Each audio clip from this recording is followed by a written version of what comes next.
ਬੰਦੀ ਛੋੜ ਦਿਵਸ ਮੌਕੇ ਅੱਜ ਸ਼੍ਰੀ ਹਰਿਮੰਦਰ ਸਾਹਿਬ ਵਿਖੇ ਵੱਡੀ ਗਿਣਤੀ ਵਿੱਚ ਸਿੱਖ ਸ਼ਰਧਾਲੂ ਨਤਮਸਤਕ ਹੋਣ ਪਹੁੰਚੇ।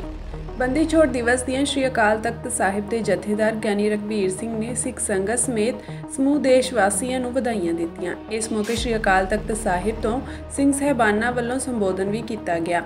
ਬੰਦੀ ਛੋੜ ਦਿਵਸ ਮੌਕੇ ਜਥੇਦਾਰ ਗਿਆਨੀ ਰਘਬੀਰ ਸਿੰਘ ਨੇ ਸਿੱਖ ਕੌਮ ਦੇ ਨਾਂ ਸੰਦੇਸ਼ ਦਿੱਤਾ। ਗਿਆਨੀ ਰਘਬੀਰ ਸਿੰਘ ਨੇ ਸਿੱਖ ਕੌਮ ਦੇ ਨਾਂ ਸੰਦੇਸ਼ ਦਿੰਦਿਆਂ ਕਿਹਾ ਕਿ ਪੰਥਕ ਸ਼ਕਤੀ ਨੂੰ ਇੱਕ ਮਾਲਾ ਵਿੱਚ ਪਰੋਣ ਦੀ ਲੋੜ ਹੈ। ਇਸ ਦੌਰਾਨ ਉਹਨਾਂ ਵੱਲੋਂ ਕਿਸਾਨੀ ਦਾ ਵੀ ਜ਼ਿਕਰ ਕੀਤਾ ਗਿਆ। ਇਸ ਦੌਰਾਨ ਉਹਨਾਂ ਵੱਲੋਂ ਨੌਜਵਾਨਾਂ ਦਾ ਮਸਲਾ ਵੀ ਚੁੱਕਿਆ ਗਿਆ। ਉਹਨਾਂ ਕਿਹਾ ਕਿ ਪੰਜਾਬ ਦਾ ਡੈਮੋਗ੍ਰਾਫਿਕ ਢਾਂਚਾ ਵੀ ਬਦਲ ਰਿਹਾ ਹੈ। ਇਹ ਮਸਲੇ ਕੌਮ ਅੱਗੇ ਖੜੇ ਹਨ। ਉਹਨਾਂ ਵੱਲੋਂ ਭਾਈ ਹਰਦੀਪ ਸਿੰਘ ਨਿੱਜਰ ਅਤੇ ਖੰਡਾ ਦੇ ਕਤਲ ਨੂੰ ਲੈ ਕੇ ਵੀ ਚਿੰਤਾ ਜਤਾਈ ਗਈ। ਸਾਹਿਬ श्री गुरु रामदास जी महाराज जी के पावन स्थान सचखंड श्री हरमंदर साहिब मेरी पीर दे मालिक सतगुरु साहिब श्री गुरु हरगोबिंद साहिब जी महाराज जी के पावन स्थान श्री अकाल तख्त साहिब जी विखे बंदी छोड़ दिहाड़े ते जुड़े हुए गुरु रूप गुरु खालसा जीओ दशमेश पिता जी की बख्शिश की हुई फतेह सारी संगत अदब सत्कार सहित बुलाओ। वाहिगुरु जी का खालसा वाहिगुरु जी की फतेह। संगत जी अज बंदी छोड़ दिवस है। अज के दिन मेरी पीर दे मालक सतगुरु साहिब श्री गुरु हरगोबिंद साहिब जी महाराज ग्वालियर के किले विचों जो हिंदू राजे कैद विच सन उन्हां दी बंद खलासी करवा के सतगुरु जी श्री अमृतसर साहिब जी विखे पधारे सन। और अज के दिन ही जिवें हिंदू इतिहास है कि श्री रामचंद्र जी बनवास कट के ते अयोध्या वापस परते। उस वक्त केवल अयोध्या वासियों ने दीपमाला की श्री रामचंद्र जी का स्वागत किया, लेकिन धन गुरु हरगोबिंद साहिब जी महाराज ने हिंदुस्तान के लोगों से बहुत भारी परोपकार किया कि जिहड़े सियासी राजे ग्वालियर के किले विच कैद सन उन्हां सियासी हिंदू राजियां की बंद खलासी करवा के सतगुरां ने उन्हां दीआं रियासतां दे विच भेजिया। और उन्हां दी रियासत के रियाया ने लोगों ने उन्हां दे रिहा हो के आउण की खुशी विच भी दीपमाला की। धन गुरु हरगोबिंद साहिब जी महाराज ने कि जिहड़ा बंदी छोड़ सतगुर बंदी छोड़ है जीवन मुक्त करे अडीणा। सतगुरां ने यह त्यौहार मनाउण दा जिहड़ा सुभाग सी समुचे हिंदुस्तान वासियों नूं बख्शिश कीता।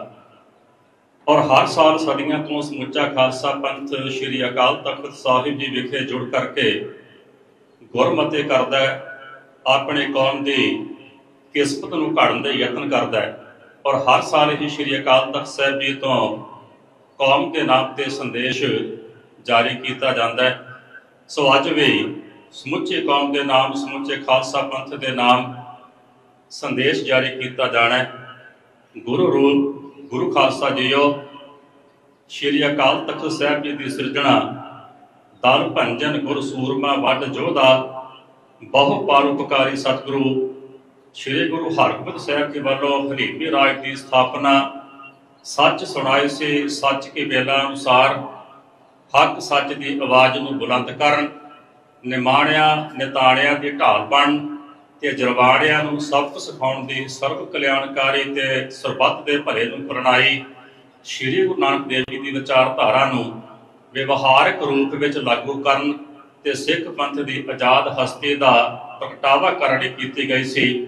अकाल दे इस अगामी संस्था के इन्हां उद्देशां की पूर्ति लई खालसे वालों कीते गए संघर्ष की एक फखरयोग गाथा है। बंदी छोड़ दिवस भी श्री अकाल तख्त साहिब के इन्हां आदर्शां नूं रूपमान करन दी इतिहासक घटना दे नाल जुड़िया होया है, जो बदी दीआं प्रतीक शक्तियां नूं अणडिठ जां उन्हां नाल समझौता करन दी बजाय उन्हां विरुद्ध संघर्ष करन अते दूजिआं नाल हो रही बेइंसाफी विरुद्ध दृढ़ता नाल खड़े ते हर हीले हक सच दी राखी करन दा पैगाम दिंदा है। छेवें पातशाह श्री गुरु हरगोबिंद साहिब जी ਗਵਾਲੀਅਰ ਦੇ ਕਿਲੇ ਵਿੱਚੋਂ ਬੰਦੇ ਹਿੰਦੂ ਰਾਜੇ ਨੂੰ ਰਿਹਾ ਕਰਵਾ ਕੇ ਅੱਜ ਦੇ ਦਿਨ ਸ਼੍ਰੀ ਅੰਮ੍ਰਿਤਸਰ ਸਾਹਿਬ ਜੀ ਵਿਖੇ ਪੁੱਜੇ ਸਨ। ਮਾਤਾ ਗੰਗਾ ਜੀ ਨੇ ਬਾਬਾ ਬੁੱਢਾ ਜੀ ਨੂੰ ਪ੍ਰੇਰਨਾ ਦੇ ਕੇ ਸ਼੍ਰੀ ਅੰਮ੍ਰਿਤਸਰ ਸਾਹਿਬ ਦੇ ਸ਼ਹਿਰ ਦੇ ਵਿੱਚ ਦੀਪਮਾਲਾ ਕਰਵਾਈ, ਜਿਸ ਯਾਦਵਿਕ ਸਮੁੱਚਾ ਖਾਲਸਾ ਪੰਥ ਬੰਦੀ ਛੋੜ ਦਿਵਸ ਮਨਾਉਂਦਾ ਆ ਰਿਹਾ ਹੈ। ਗੁਰੂ ਕਾਲ ਤੋਂ ਬਾਅਦ ਭਾਈ ਮਨੀ ਸਿੰਘ ਜੀ ਨੇ ਸ਼੍ਰੀ ਗੁਰੂ ਹਰਗੋਬਿੰਦ ਸਾਹਿਬ ਜੀ ਵੇਲੇ ਦੀਆਂ ਸਿੱਖ ਰਵਾਇਤਾਂ ਅਨੁਸਾਰ ਬੰਦੀ ਛੋੜ ਦਿਵਸ ਮਨਾਉਣ ਦੀ ਪਰੰਪਰਾ ਮੁੜ ਸੁਰਜੀਤ ਕੀਤੀ। ਭਾਈ ਮਨੀ ਸਿੰਘ ਜੀ ਦੀ ਸ਼ਹਾਦਤ ਦਾ ਸਿੱਧਾ ਸੰਬੰਧ ਵੀ ਬੰਦੀ ਛੋੜ ਦਿਵਸ ਨਾਲ ਹੀ ਜੁੜਦਾ ਹੈ। ਖਾਲਸਾ ਜੀ ਗੁਰੂ ਸਾਹਿਬਾਨ ਦੇ ਪਾਵਨ ਚਰਨਾਂ ਦੀ ਛੋਹ ਨਾਲ ਪਵਿੱਤਰ ਹੋਇਆ ਪੰਜਾਬ ਦਾ ਚੱਪਾ ਚੱਪਾ ਕੁਦਰਤੀ ਨੂਰ ਨਾਲ ਰੁਸ਼ਨਾਇਆ ਹੋਇਆ ਹੈ। ਇੱਥੋਂ ਹੀ ਗੁਰੂ ਸਾਹਿਬਾਨ ਨੇ ਲੁਕਾਈ ਨੂੰ ਅੰਧਕਾਰ ਰੂਪੀ ਵਹਿਮਾਂ ਭਰਮਾਂ ਨੂੰ ਤਿਆਗ ਕੇ ਗੁਰਬਾਣੀ ਇਸ ਜਗ ਮਹਿ ਚਾਨਣ ਦੇ ਦੈਵੀ ਗਿਆਨ ਅਧੀਨ ਜੀਵਨ ਜਿਉਣ ਦਾ ਇੱਕ ਮਾਣਮੱਤਾ ਮਾਰਗ ਦਿਖਾਇਆ ਸੀ। ਇਸ ਨੂੰ ਹੀ ਪ੍ਰੋਫੈਸਰ ਪੂਰਨ ਸਿੰਘ ਨੇ ਪੰਜਾਬ ਵਸਦਾ ਗੁਰਾਂ ਦੇ ਨਾਮ ਤੇ ਸ਼ਬਦਾਂ ਰਾਹੀਂ ਰੂਪਮਾਨ ਕੀਤਾ ਹੈ। ਇਹ ਵਿਚਾਰਧਾਰਾ ਹੀ ਪੰਜਾਬ ਤੇ ਸਿੱਖ ਪੰਥ ਦੀ ਵਿਰਾਸਤ ਹੈ। ਸਿੱਖ ਪੰਥ ਤੇ ਪੰਜਾਬ ਦਾ ਭਵਿੱਖ ਵੀ ਹੈ। ਸਿੱਖ ਪੰਥ ਤੇ ਗੁਰੂ ਗ੍ਰੰਥ ਸਾਡੀ ਮਾਣਮੱਤੀ ਵਿਰਾਸਤ ਹੈ। ਇਹ ਦੋਵੇਂ ਖਾਲਸਾ ਪੰਥ ਦੀਆਂ ਜੀਵੰਤ ਸੰਸਥਾਵਾਂ ਹਨ। ਖਾਲਸਾ ਜੀ ਸਿੱਖ ਪੰਥ ਦਾ ਭਵਿੱਖ ਇਸ ਖਿੱਤੇ ਨਾਲ ਵਾਸਤਾ ਹੈ, ਪਰ ਵਰਤਮਾਨ ਸਮੇਂ ਇੱਥੋਂ ਦਾ ਸਮਾਜਿਕ, ਰਾਜਨੀਤਿਕ, ਸੱਭਿਆਚਾਰਕ ਤੇ ਆਰਥਿਕ ਤਾਣਾ ਬਾਣਾ ਬਹੁਤ ਹੀ ਚਿੰਤਾਜਨਕ ਸਥਿਤੀ ਵਿੱਚ ਪੁੱਜ ਚੁੱਕਾ ਹੈ। ਪੰਜਾਬ ਦੀ ਜਵਾਨੀ, ਕਿਸਾਨੀ ਅਤੇ ਤਜਾਰਤ ਦਾ ਭਵਿੱਖ ਵੀ ਬਹੁਤ ਧੁੰਦਲਾ ਬਣ ਚੁੱਕਾ ਹੈ। ਨਸ਼ਿਆਂ ਦੇ ਸੇਵਨ ਨੇ ਪੰਜਾਬ ਦੇ ਨੌਜਵਾਨਾਂ ਉੱਤੇ ਕਹਿਰ ਢਾਇਆ ਹੈ। ਇੱਥੋਂ ਦੀਆਂ ਰਾਜਨੀਤਿਕ ਧਿਰਾਂ ਦੀ ਰੂਹਾਨੀ ਤੌਰ ਤੇ ਗੁਰੂ ਗ੍ਰੰਥ, ਗੁਰੂ ਪੰਥ ਪ੍ਰਤੀ ਬੇਲਾਗ ਵਫਾਦਾਰੀ ਤੇ ਈਮਾਨ ਗਹਿਰੇ ਸੰਕਟ ਵਿੱਚ ਫਸਿਆ ਹੋਇਆ ਹੈ। ਸਿੱਖ ਦੀ ਪਹਿਲੀ ਵਫਾਦਾਰੀ ਅਕਾਲ ਪੁਰਖ ਤੇ ਆਪਣੇ ਗੁਰੂ ਨਾਲ ਹੈ, ਹੋਰ ਕਿਸੇ ਦੁਨਿਆਵੀ ਤਾਜ ਜਾਂ ਤਖਤ ਨਾਲ ਨਹੀਂ। ਗੁਰੂ ਸਾਹਿਬਾਨ ਨੇ ਸਾਨੂੰ ਇਸ ਵਿਚਾਰਧਾਰਾ ਦੇ ਧਾਰਨੀ ਬਣਾਇਆ ਹੈ। ਸਿੱਖ ਸਦਾਚਾਰ ਵਿੱਚ ਦਵੰਦ ਨੂੰ ਕੋਈ ਥਾਂ ਨਹੀਂ ਹੈ। ਦਵੰਦ ਦਾ ਸ਼ਿਕਾਰ ਹੋ ਜਾਣ ਕਰਕੇ ਸਿੱਖ ਰਾਜਨੀਤੀ ਅੱਜ ਹਾਸ਼ੀਏ ਤੇ ਹੈ ਅਤੇ ਇਸ ਦੇ ਭਵਿੱਖ ਤੇ ਪ੍ਰਸ਼ਨ ਚਿੰਨ੍ਹ ਲੱਗ ਰਹੇ ਹਨ।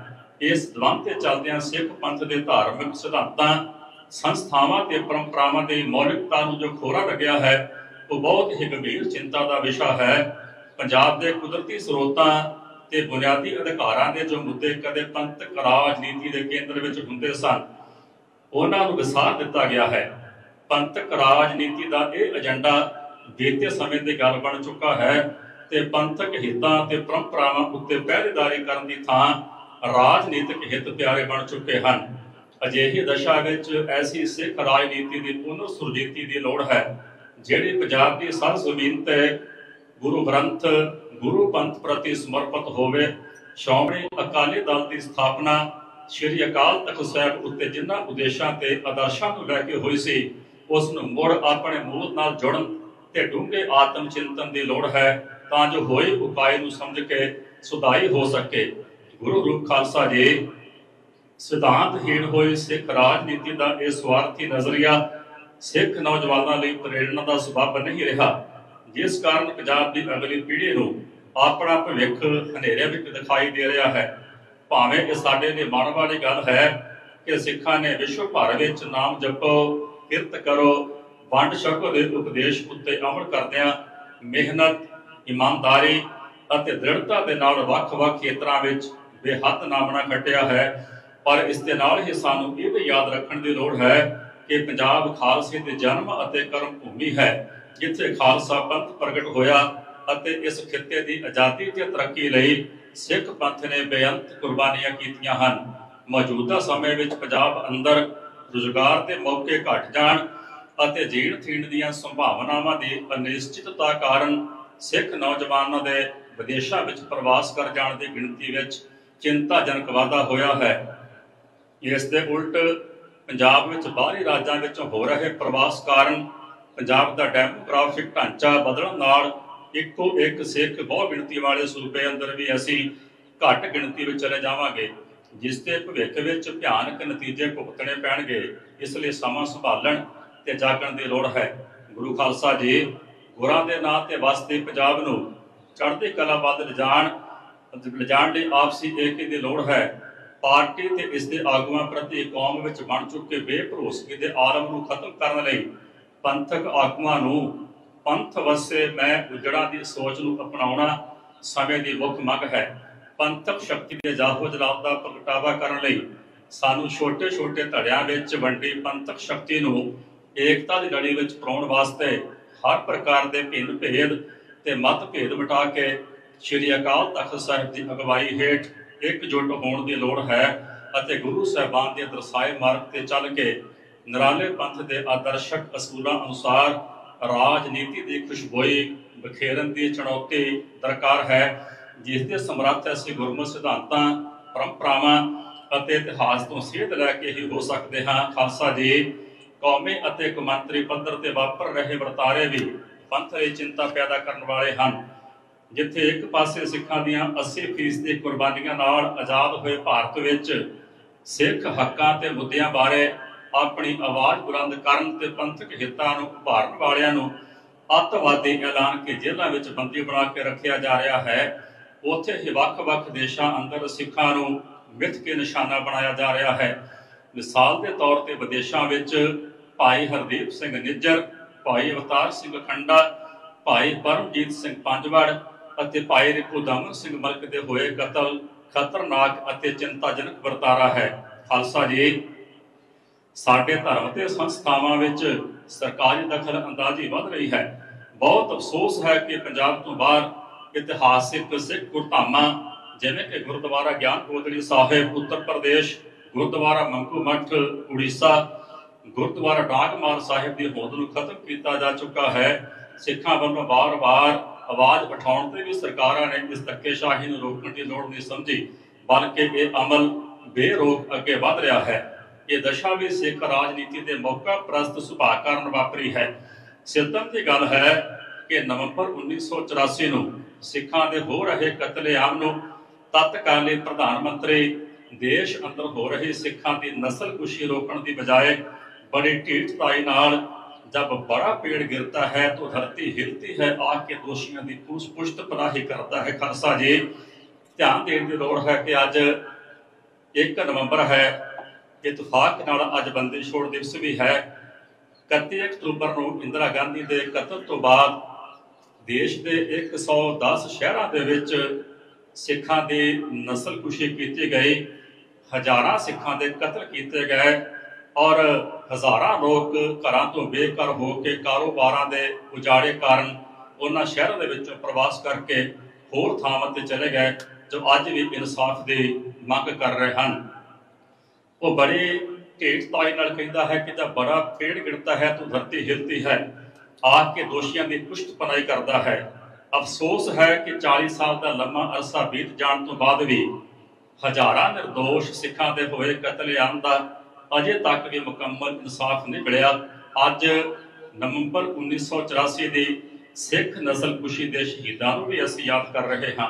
खालसा जी सानू इस वक्त तो भी सुचेत होने की लोड़ है कि भारत के विश्व भर में कुछ खास धिरां वालों सोशल मीडिया उपर सिख कौम प्रति नफरत भरिया माहौल सिरजण लई नापाक साजिशां रचियां जा रही हैं, जोर शोर नाल नफरती संदेशों को फैलाया जा रहा है। इसलिए अज के दिहाड़े ते अपने कौम को मुखातब हुंदियां दास विश्व भर के गुरु घरां दीआं समूह प्रबंधक कमेटियां के अहुदेदारां, सिख संस्थावां, सिख नौजवानां, पंथ दर्दी सूझवानां, विद्वानां नूं अपील करदा है कि वह विवेक बुद्धि नाल सुचेत होकर इस पंथ विरोधी मुहिम का डट के मुकाबला करने लई सोशल मीडिया का साधु उपयोग करन अते सिख पंथ दीआं सर्व कल्याणकारी बेमिसाल ते लासानी सेवावां नूं दुनिया सामने रखण। वो सज्जण ते संस्थावां ਵਧਾਈ ਦੇ ਪਾਤਰ ਹਨ ਜਿਹੜੇ ਇਸ ਕੂੜ ਤੇ ਨਫ਼ਰਤੀ ਪ੍ਰਚਾਰ ਵਿਰੁੱਧ ਪਹਿਲਾਂ ਹੀ ਸਰਗਰਮੀ ਦੇ ਨਾਲ ਕਾਰਜਸ਼ੀਲ ਹਨ। ਖਾਲਸਾ ਜੀ ਬੰਦੀ ਛੋੜ ਦਿਵਸ ਸਾਡੇ ਲਈ ਹਕੂਮਤ ਤੇ ਜ਼ਬਰ ਜ਼ੁਲਮ ਵਿਰੁੱਧ ਅਮੁੱਕ ਸੰਘਰਸ਼ ਅਤੇ ਕੌਮ ਦੀਆਂ ਭਵਿੱਖੀ ਘਾਟਾਂ ਘੜਨ ਦੇ ਦਿਹਾੜੇ ਵਜੋਂ ਵੀ ਪ੍ਰਵਾਨਿਆ ਗਿਆ ਹੈ। ਅੱਜ ਵੀ ਬੰਦੀ ਛੋੜ ਦਿਵਸ ਸਾਡੇ ਲਈ ਜਿੱਥੇ 6ਵੇਂ ਪਾਤਸ਼ਾਹ ਸ੍ਰੀ ਗੁਰੂ ਹਰਗੋਬਿੰਦ ਸਾਹਿਬ ਦੀ ਪਾਵਨ ਯਾਦ ਵਿੱਚ ਆਪਣੀਆਂ ਸੁਰਤਾਂ ਨੂੰ ਬਲਵਾਨ ਕਰਨ ਦਾ ਮੇਲ ਮੌਕਾ ਬਣਾਉਂਦਾ ਹੈ, ਉੱਥੇ ਸਮਕਾਲੀ ਪੰਥਕ ਸਮੱਸਿਆਵਾਂ, ਚੁਣੌਤੀਆਂ ਅਤੇ ਸੰਭਾਵਨਾਵਾਂ ਦਾ ਮੰਥਨ ਕਰਕੇ ਭਵਿੱਖ ਵੱਲ ਤੁਰਨ ਲਈ ਵੀ ਰਾਹ ਦਸੇਰਾ ਬਣਦਾ ਹੈ। ਖਾਲਸਾ ਜੀ, ਅੱਜ ਬੰਦੀ ਛੋੜ ਦਿਵਸ ਇਸ ਦਿਹਾੜੇ ਤੇ ਬਹੁਤ ਪਰਉਪਕਾਰੀ ਸਤਿਗੁਰੂ ਦੇ ਚਰਨਾਂ ਵਿੱਚ ਇਹ ਅਰਦਾਸ ਕਰੀਏ ਕਿ ਜਿਨ੍ਹਾਂ ਨੇ ਅਜੇ ਤੱਕ ਅੰਮ੍ਰਿਤ ਪਾਨ ਨਹੀਂ ਕੀਤਾ, ਸਤਿਗੁਰੂ ਜੀ ਮਿਹਰ ਕਰਨ, ਉਹਨਾਂ ਜੀਵਾਂ ਨੂੰ ਖੰਡੇ ਬਾਟੇ ਦੀ ਪਾਹੁਲ ਬਖਸ਼ਿਸ਼ ਕਰਨ। ਉਹ ਸਤਿਗੁਰਾਂ ਵੱਲੋਂ ਬਖਸ਼ਿਸ਼ ਕੀਤੀ ਹੋਈ ਮਰਿਆਦਾ ਅਨੁਸਾਰ ਆਪਣਾ ਜੀਵਨ ਜਿਉ ਕੇ ਗੁਰੂ ਚਰਨਾਂ ਦੇ ਵਿੱਚ ਪ੍ਰਵਾਨ ਹੋਣ। ਸਮੁੱਚੇ ਖਾਲਸਾ ਪੰਥ ਨੂੰ ਅੱਜ ਬੰਦੀ ਛੋੜ ਦਿਹਾੜੇ ਦੀਆਂ ਬਹੁਤ ਬਹੁਤ ਮੁਬਾਰਕਾਂ। ਵਾਹਿਗੁਰੂ ਜੀ ਕਾ ਖਾਲਸਾ, ਵਾਹਿਗੁਰੂ ਜੀ ਕੀ ਫਤਿਹ।